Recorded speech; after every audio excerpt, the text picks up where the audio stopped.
सदर पुलिस थाना अंतर्गत Bits unisex professional salon and massage parlour में चल रहे अवैध देह व्यापार का पर्दाफाश करते हुए दो पीड़ित महिलाओं की मुक्त कराते हुए पार्लर के संचालक उदयसिंह गेड़ाम को सामाजिक सुरक्षा विभाग की टीम ने हिरासत में लिया है। सूत्रों से मिली जानकारी के अनुसार सदर पुलिस थाना अंतर्गत गोंडवाना चौक स्थित बईरामजी टाउन में जेपी हाइट के पहले माले पर चल रहे Bits unisex professional salon and massage parlour में मसाज के नाम पर दो महिलाओं से खुद के फायदे के लिए जबरदस्ती देह व्यापार कराया जा रहा है। बड़ी गुप्त सूचना सामाजिक सुरक्षा विभाग की टीम को मिली थी, जिसके आधार पर क्राइम ब्रांच के सामाजिक सुरक्षा विभाग की टीम ने अपना नकली ग्राहक भेजकर एक महिला का सौदा तय किया और अपने नकली ग्राहक को मसाज करने के लिए भेजा और उसका इशारा मिलते ही क्राइम ब्रांच की टीम ने रेड कार्रवाई करते हुए दो महिलाओं को मुक्त कराया और पार्लर के संचालक उदयसिंह गेड़ाम को हिरासत में लिया और उसके पास से तकरीबन 39,610 रुपये का मुद्देमाल भी बरामद किया और उसकी चंगुल से दो पीड़ित महिलाओं छुड़ाया गया और पार्लर संचालक को हिरासत में ले लिया है और उसे आगे की जांच के लिए सदर पुलिस के हवाले कर दिया गया है। आम्हाला माहिती मिळालेली होती की सदर पोलीस स्टेशनच्या हद्दीमध्ये जो गोंडवाना चौक आहे तिथे एक Blitz unisex salon and parlour म्हणून आहे। तिथला जो मालक आहे तो सलून आणि स्पाच्या व्यतिरिक्त तिथे देह व्यवसाय करून घेतो, महिलांना अधिक पैशाचे आमिष देऊन।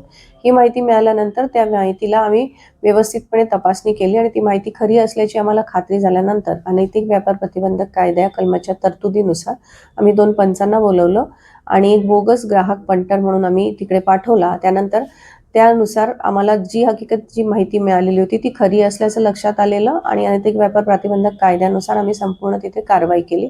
तिथून 2 महिला पीडितांची आम्ही सुटका केलेली आहे। आरोपीचा मोबाईल आणि त्या सलून स्पा मधले काही सामान असं मिळून 39,610 रुपयाचा मुद्देमाल जप्त करण्यात आलेला आहे। ही कारवाई आमच्या व्यतिरिक्त API शिवाजी नन्नावरे आणि पोलीस अंमलदार अश्विन, कुणाल, अजय, नितीन यांनी आणि महिला पोलीस अंमलदार आरती तसेच आमची ड्रायव्हर श्रीमती पूनम यांच्या मदतीने करण्यात आलेली आहे। पकडलेल्या आरोपीचा रेकॉर्ड नाही आहे। हा गिट्टी खदानच्या हद्दीमध्ये राहतो, याचा कुठला रेकॉर्ड नाही आहे आणि हे सलून मला वाटतं बऱ्याच दिवसापासून चालू होतं, पण आमच्याकडे जी माहिती आहे ती काही महिन्यापूर्वीची आहे। पीडित या दोन्हीही नागपूरच्या आहेत, लोअर मिडल क्लास फॅमिलीला या बिलॉंग करतात।